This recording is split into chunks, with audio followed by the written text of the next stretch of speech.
In 1968, she entered Abbey Road Studios uninvited. Paul McCartney watches her sit inches from him during recording sessions. She doesn't leave. For the next 2 years, every take, every argument, every fractured conversation, she's there. The band that conquered the world starts crumbling. Fans blame her. The press attacks her. Paul remains silent in public.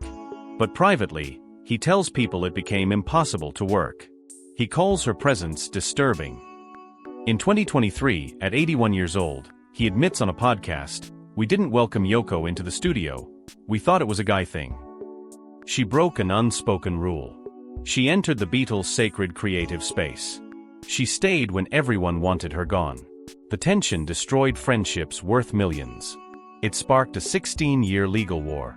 It created one of music history's most controversial relationships. And through it all, Paul McCartney wrestled with a hatred he couldn't publicly express because the woman he despised was married to his best friend. Now, at 92, Yoko Ono lives in seclusion in New York. Paul still manages his words carefully when her name comes up. But the truth is finally emerging. Yoko Ono was born on February 18, 1933, in Tokyo, Japan, the eldest of 3 children born to Isuke Ono and Isoko Ono. Her father earned his fortune in banking, descended from a 9th-century samurai family. He worked for Yokohama Specie Bank, earning approximately $50,000 annually in today's currency, while most Japanese families survived on $3,000. Their estate sprawled across Tokyo's wealthiest district. Servants raised Yoko. Her mother, Isoko, left explicit instructions: never rock the baby, never help her up when she falls. Emotional coldness wasn't cruelty, it was aristocratic discipline. Yoko didn't meet her father until she was 2.5. He worked overseas constantly. When World War II erupted, everything shattered. In 1945, at age 12, Yoko experienced Tokyo's firebombing. American B-29s dropped incendiary bombs that turned entire neighborhoods into furnaces. The Ono family evacuated to the countryside. They lived in a farmer's shed. Yoko, who once had servants, now begged for food. She traded a family heirloom for a precious kimono for a single bag of rice. Her brother nearly starved. The war ended. The aristocracy fell. The wealth remained, but the world that created it vanished. In 1952, at 19, Yoko moved to New York with her family. Her father secured a banking position. She attended Sarah Lawrence College, one of America's most progressive schools. She studied philosophy and music composition. She was the first woman admitted to the philosophy program. But she didn't fit. Too Japanese for America. Too American for Japan. Too radical for academia. Too intellectual for the art world that would eventually embrace her. At 23, she dropped out. She married composer Toshi Ichiyanagi in 1956. They lived in a loft in downtown Manhattan. She started creating art that confused everyone.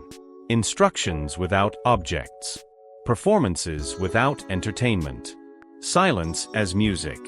In 1960, she organized performances at her Chamber Street loft avant-garde artists experimenting with Fluxus, a movement that rejected traditional art entirely. By 1964, at 31, she performed Cut Piece at Carnegie Recital Hall in New York. She sat motionless on stage. She invited audience members to approach with scissors. Cut her clothing. Take pieces. She didn't move. Didn't speak. Men cut aggressively. Women hesitated. Some took tiny snips. Others hacked chunks. It was feminist art before feminism had language. It was vulnerability as power. Critics called it pornography. Intellectuals called it genius. Yoko called it an exploration of trust and violation. By 1966, she was 33, divorced, raising her daughter Kyoko alone, and preparing for an exhibition in London. She had no idea a 26-year-old Beatle was about to enter her life and change everything. On November 7, 1966, John Lennon entered London's Indica Gallery. Yoko Ono's exhibition, Unfinished Paintings and Objects, confused him at first. One piece, a ladder leading to a canvas on the ceiling. He climbed it. A magnifying glass hung from a chain. He looked through it at a single word painted tiny on the canvas: yes. He told friends later, "It's the first show I've been to that said something positive." Gallery owner John Dunmore introduced them. Yoko handed John a card that said "Breathe." He breathed. She nodded. He asked about another piece of an apple on a pedestal priced at £200. She said, "You can take a bite for that much money, or you can imagine taking a bite for nothing." He told her, "I'm going to imagine taking a bite." They didn't start an affair that night. That came 18 months later, May 1968. John was married to Cynthia Lennon. Paul was dating Jane Asher. The Beatles were recording the White Album. Yoko sent John her book Grapefruit, a collection of instruction poems. Draw a map to get lost. Light a match and watch till it goes out. John became obsessed. He started calling her, then visiting her, then inviting her to his house when Cynthia was away. On May 19, 1968, Cynthia returned home early from a trip to Greece.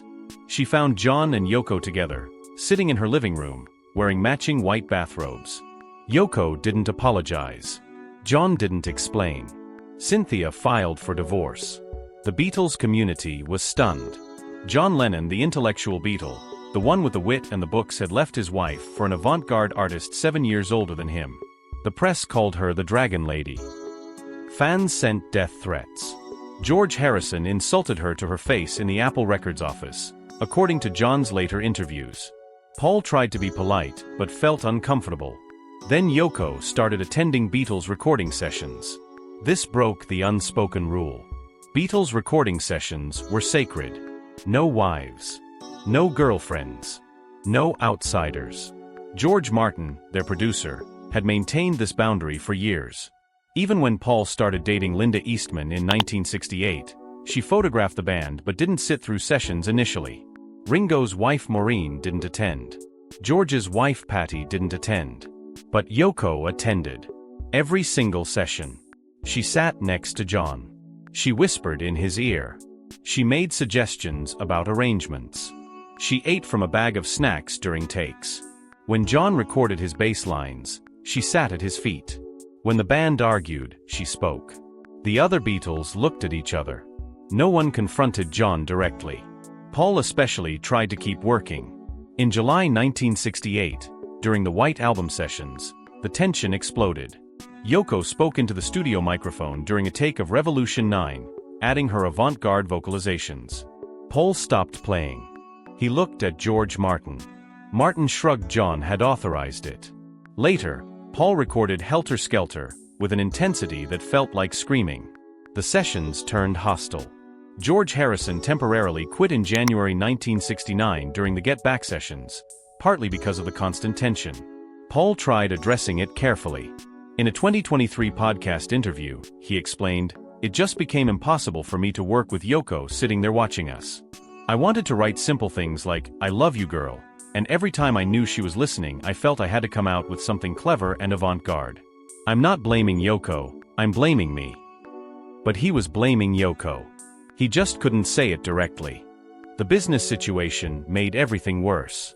In 1969, the Beatles needed new management after Brian Epstein died in 1967. Paul wanted Lee and John Eastman, Linda's father and brother, entertainment lawyers. John, George, and Ringo wanted Alan Klein, a tough American businessman who managed the Rolling Stones. Mick Jagger warned them about Klein, "He'll skim your royalties." Paul refused to sign. He was outvoted 3-1. John later admitted Yoko influenced his decision. She liked Klein's aggressive style. She thought the Eastmans represented Paul's interests, not the band's. The split became official, Paul against the other three. And Yoko in John's ear, every day. On March 12, 1969, Paul married Linda Eastman in a small ceremony. 2 days later, March 14, 1969, John and Yoko married in Gibraltar. The timing felt deliberate. Competitive. John and Yoko staged their famous bed-in for peace for their honeymoon. They invited the press to photograph them in bed. They recorded Give Peace a Chance in a hotel room with dozens of people. It was performance art meets activism. Paul thought it was a circus.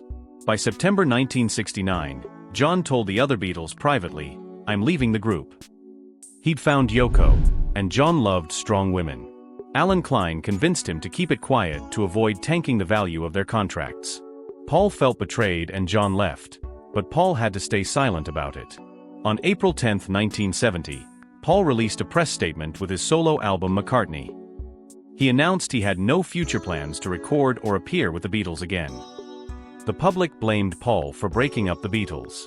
John blamed Paul for going public first. Yoko stood beside John through every interview, every statement, every decision. Paul became the villain. Yoko became the scapegoat.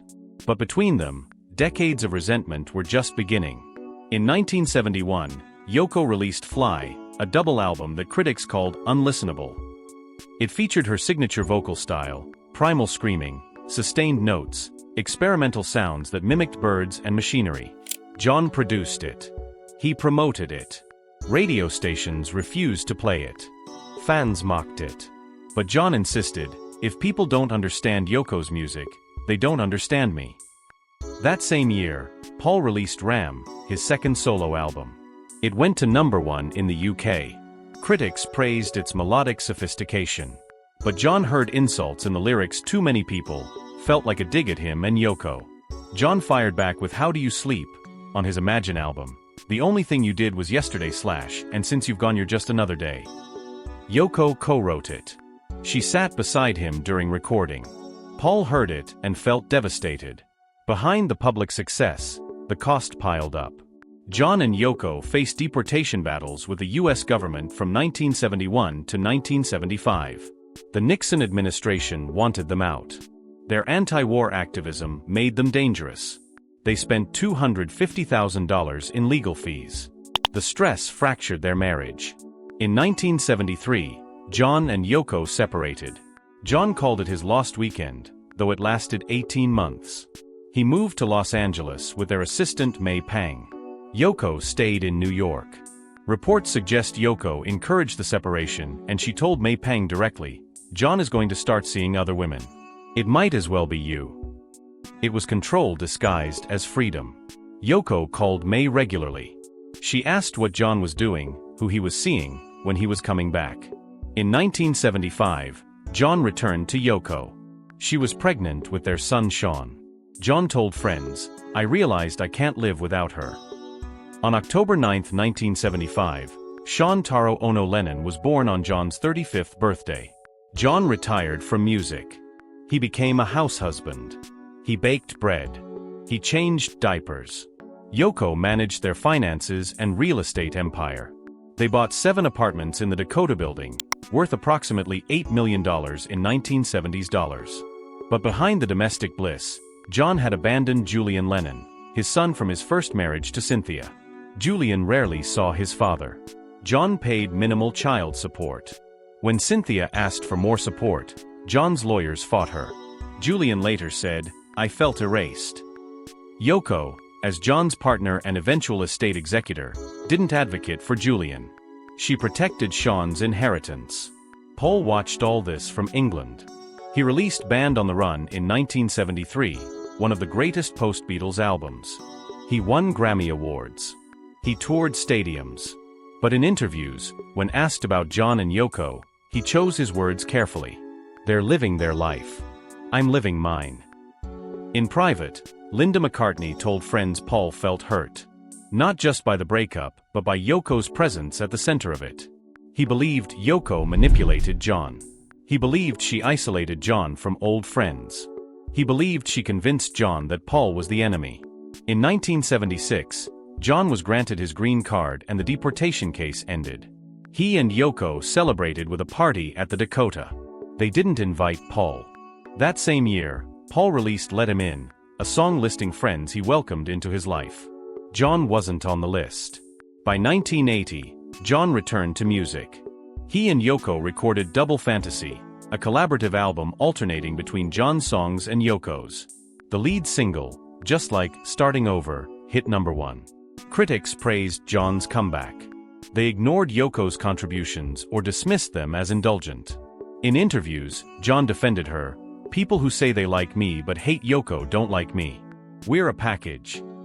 On December 8, 1980, Mark David Chapman shot John Lennon outside the Dakota building. John was 40 years old. Yoko was beside him in the car. She cradled him. She screamed. He died within minutes.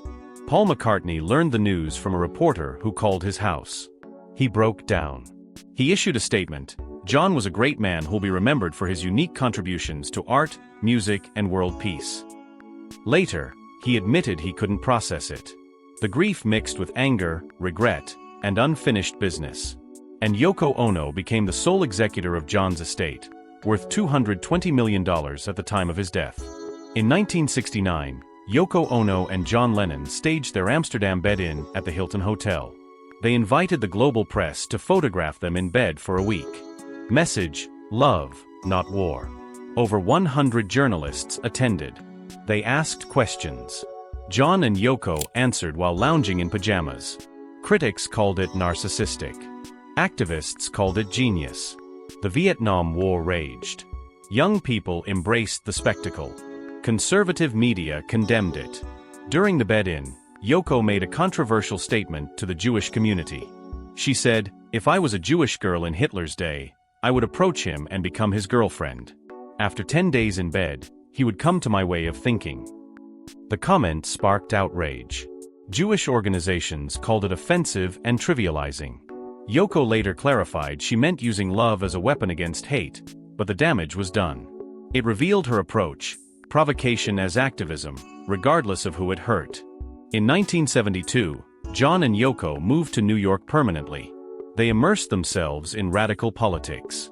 They attended Black Panther rallies. They supported Native American rights movements. They funded feminist organizations. Yoko donated $50,000 annually to women's shelters. The FBI opened a file on them. J. Edgar Hoover labeled them threats. President Nixon wanted them deported. For the first time, a mainstream rock star's wife wasn't just a companion. She was a co-activist, co-artist, co-target. In 1980, Walking on Thin Ice, a song Yoko wrote and John produced, was finished the day John died. They were returning from the studio where they'd mixed it. After John's death, the song became a posthumous hit, reaching number 58 on the Billboard Hot 100. It introduced Yoko's avant-garde style to a mainstream audience that had always rejected it. Suddenly, critics who'd mocked her for 12 years called her ahead of her time. The music hadn't changed. The absence of John had. In 1989, Yoko opened the Strawberry Fields Memorial in Central Park across from the Dakota. The Imagine Mosaic became one of New York's most visited sites. Over 2.5 million people visit yearly. She fully funded $1 million for the initial construction. She maintained it personally. It became a pilgrimage site for grief, peace, and collective memory. Even critics who despised her music acknowledged she kept John's legacy alive. In 2009, at age 76, Yoko gave the first posthumous Lennon-Ono Grant for Peace to Ringo Starr and his wife Barbara Bach for their charitable work. She didn't give it to Paul. The message felt clear to Beatles insiders: forgiveness was selective. It was March 12, 1969, when Paul McCartney married Linda Eastman. They had met 2 years earlier when Linda was photographing bands in London. She was American, divorced, with a daughter from her first marriage. She was a professional photographer, not a groupie. She understood the music industry. Paul fell deeply. For the first time since Jane Asher, he committed. But immediately, the comparisons started. Linda McCartney versus Yoko Ono. Blonde versus brunette. Western versus Eastern. Traditional versus avant-garde. Fans accepted Linda. They rejected Yoko. The racism was blatant. British tabloids called Yoko the Dragon Lady, a slur with World War II roots. They called Linda the American girl next door. Paul saw the difference. He defended Linda publicly when fans attacked her for joining Wings, his new band. But he didn't defend Yoko. He remained silent when the press tore her apart. John noticed. Yoko noticed. It became another wedge. Behind closed doors, Linda told friends Yoko intimidated her. During the rare occasions they met, Yoko's intensity overwhelmed conversation. Yoko spoke in conceptual terms about art and politics. Linda spoke about photography and family. They had nothing in common except loving two men who were estranged. What Yoko never spoke of publicly until decades later was the cost of being John Lennon's wife. In 1968 to 1969, she received hundreds of death threats. Fans mailed her letters with racial slurs. Someone sent a funeral wreath to Abbey Road Studios addressed to her. Security guards opened her mail first. John hired bodyguards. She developed anxiety. She couldn't sleep without sleeping pills. She performed on stage despite trembling. The hatred never left.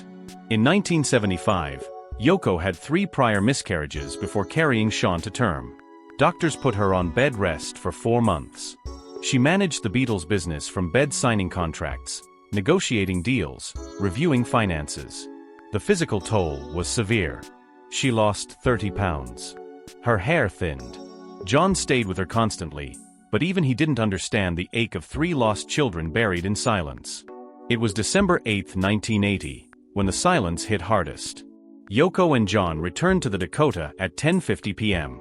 Mark David Chapman stepped out of the shadows. He shot John 4 times in the back. John staggered into the building's lobby. He said, "I'm shot." He collapsed. Yoko cradled him. She screamed his name. Blood covered her hands. He died at Roosevelt Hospital at 11:07 p.m. Yoko was 47 years old. 16 minutes, that's how long it took for her world to end.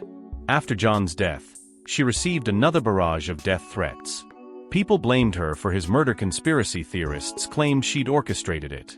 She moved apartments within the Dakota. She installed bulletproof windows. She hired 24-hour security for Sean. She didn't leave the building for weeks. After that came not peace but fracture. In 1980, John Lennon's will became public. He left his entire estate, estimated at $220 million, to Yoko Ono. Julian Lennon, John's first son, received nothing. Not a mention. Not a token gesture. The will stated, "I have intentionally excluded Julian from my estate." Julian was 17 years old. He'd seen his father sporadically since divorcing in 1968. Now he was erased legally. Julian contested the will in 1982, claiming Yoko had unduly influenced John to exclude him. The legal battle lasted 16 years. Depositions, court filings, public statements. Yoko argued John's will reflected his wishes. Julian argued his father had been manipulated. In 1996, they settled. Julian reportedly received £20 million, approximately $27 million, to drop his claims. It took until he was 33 to receive anything from his father's estate. But the scandal did not end. Julian later revealed in interviews that he had to buy his own father's letters at auction. In 1988, Sotheby's auctioned John's handwritten letters to Julian from the 1960s and 1970s. Julian attended the auction. He bid against other collectors. He spent thousands of pounds buying his childhood correspondence. He told reporters, "I had to buy back my own memories because they were being sold by my father's estate." Yoko never apologized. Her representatives stated the letters were estate property, legally available for sale. The optics were devastating: a widow selling a son's letters for profit while controlling a $700 million fortune. In 1983, people accused Yoko of withholding Beatles masters from Paul McCartney. Paul wanted to buy back the rights to Beatles songs. Yoko, as representative of John's estate, had approval rights. She blocked several deals. Paul told friends, "She knows these songs mean everything to me, and she's using them as leverage." In 1985, Michael Jackson outbid Paul and bought the Beatles catalog for $47.5 million. Paul was devastated. Yoko released a statement saying she'd supported John's vision for the catalog, which apparently didn't include giving Paul special consideration. In 2000, the BBC aired a documentary alleging Yoko had an affair with Sam Havatoy, an art dealer, throughout the 1980s and 1990s while publicly mourning John. Havatoy confirmed the relationship in interviews. They met in 1980, just after John's death. The relationship lasted 20 years. Critics accused Yoko of exploiting widowhood for sympathy while privately moving on. Yoko responded, "I'm a widow, not a saint. John would want me to live." In 2012, Paul McCartney publicly stated on BBC that Yoko Ono did not break up the Beatles. He clarified, "She certainly didn't break the group up. The group was breaking up." It was his first major defense of her in 42 years. Beatles historians analyzed his words. He didn't say she was blameless. He said she wasn't solely responsible. It was the closest to a truce they'd ever reached. But in 2023, Paul backtracked slightly. On a podcast, he admitted, having Yoko in the studio was disturbing. We didn't welcome her. She was John's choice, but it made everything harder. The old resentment, 53 years later, still surfaced. In 2016, a video resurfaced on YouTube, Yoko Ono performing Don't Worry Kyoko at a 1972 John Sinclair benefit concert. In the video, she shrieks into a microphone for 9 uninterrupted minutes while John plays guitar behind her. The crowd looks confused. Some people walk out. It's avant-garde art colliding with rock concert expectations. The video went viral. Over 12 million views. Comment sections exploded. Now I understand why everyone hated her. This is genius, and you're all uncultured. John Lennon really loved her to endure this. In 2017, at 84, Yoko made her final public appearance at the Tibet House benefit concert in New York. She performed Imagine as a spoken-word piece. Her voice cracked. She cried on stage. The audience gave her a standing ovation. Younger attendees posted clips on TikTok. Gen Z discovered her not as the woman who broke up the Beatles, but as an avant-garde artist who outlived her husband's shadow. In 2018, the Grammy Awards awarded Yoko a Lifetime Achievement Award for her contributions to music. Paul McCartney attended the ceremony but didn't present it. Ringo Starr wasn't there. The Beatles family remained fractured even at her moment of recognition. In 2020, during the pandemic, a clip of Yoko's 1964 cut-piece performance went viral on TikTok. Feminist accounts analyzed it as early performance art about consent. Over 8 million views. Young women related to her vulnerability and silent resistance. Comments said, "This is what it feels like to be a woman online." She was doing this in 1964 before anyone had language for it. Suddenly, Yoko wasn't a punchline, she was prophetic. In 2024, her son Sean Lennon released remastered versions of her 1970s albums. Streaming numbers jumped 300%. Spotify playlists featured her experimental tracks alongside modern artists like Bjork and FKA Twigs. Music critics revisited her discography. Rolling Stone published a reassessment. Yoko Ono was right all along. Culture caught up after 50 years. Cross-generational appeal emerged. Millennials who grew up hearing Yoko broke up the Beatles researched the story. They found misogyny, racism, and scapegoating. They found an artist who refused to apologize for existing in spaces that didn't want her. Gen Z embraced her as an icon of resilience. A 2024 poll by Music Quarterly found 61% of respondents under 30 viewed Yoko Ono favorably, compared to only 32% of respondents over 50. Yoko Ono didn't mentor traditional musicians. She influenced movements. The Fluxus art movement of the 1960s claimed her as a pioneer. Feminist performance artists cite Cut Piece as foundational. Lady Gaga referenced Yoko's conceptual approach in interviews. "She taught me that art doesn't need to be pretty to be powerful." She changed how the world viewed artists' partners. Before Yoko, rock star wives stayed silent. After Yoko, artists' partners could be collaborators, co-creators, co-activists. For better or worse, she redefined the role. Courtney Love, Kim Gordon, Beth Ditto, women who refused to stay backstage all walked a path Yoko carved. She influenced the music industry's legal landscape. The Beatles' breakup and subsequent legal battles over songwriting credits, master recordings, and publishing rights changed contract law. Lawyers now include Yoko clauses provisions about partners' involvement in creative and business decisions. Her impact on music business practices is studied in law schools. She transformed John Lennon's legacy into a global peace brand. The Imagine Mosaic. The annual Lennon-Ono Grant for Peace. The Imagine Peace Tower in Iceland, which projects Imagine Peace in 24 languages into the sky every year from October 9th, John's birthday, to December 8th, his death. She spent over $5 million building and maintaining it. Over 1 million visitors have traveled to Iceland to see it. The Sean Lennon estate now generates approximately $12 million annually in royalties from John's music. controlled by Yoko Ono until her death. She has donated 35% of her income to peace organizations and women's shelters, over $4 million yearly since 1980. The Spirit Foundation, which she founded, has distributed $200 million to charitable causes since 1980. Awards and recognition finally arrived in her 80s. 2009 Golden Lion for Lifetime Achievement at the Venice Biennale. 2012 Oscar Kokoschka Prize for Lifetime Achievement in the Arts. 2018 Grammy Lifetime Achievement Award.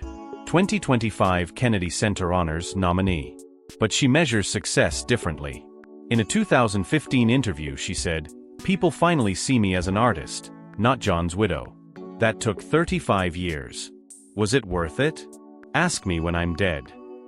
Now, at 92, Yoko Ono lives in seclusion in the Dakota building in New York. She hasn't made a public appearance since 2017. Reports suggest she's wheelchair-bound and dealing with cognitive decline. Her son Sean Ono Lennon manages the Lennon estate and her affairs. He lives near her. He visits daily. Net worth in 2024, approximately $700 million. She inherited John's $220 million estate in 1980. Through shrewd management, real estate investments, and Beatles royalty management, she tripled it.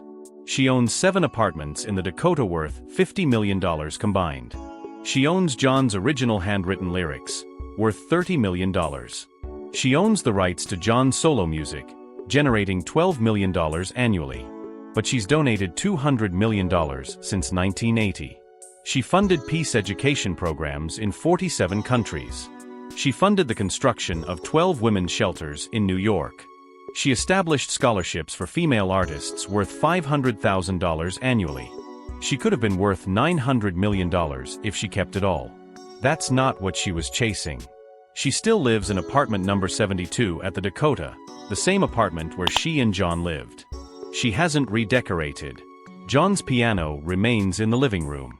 His glasses sit on the desk. His clothing still hangs in the closet. Friends say she talks to his photographs. She plays his music every morning.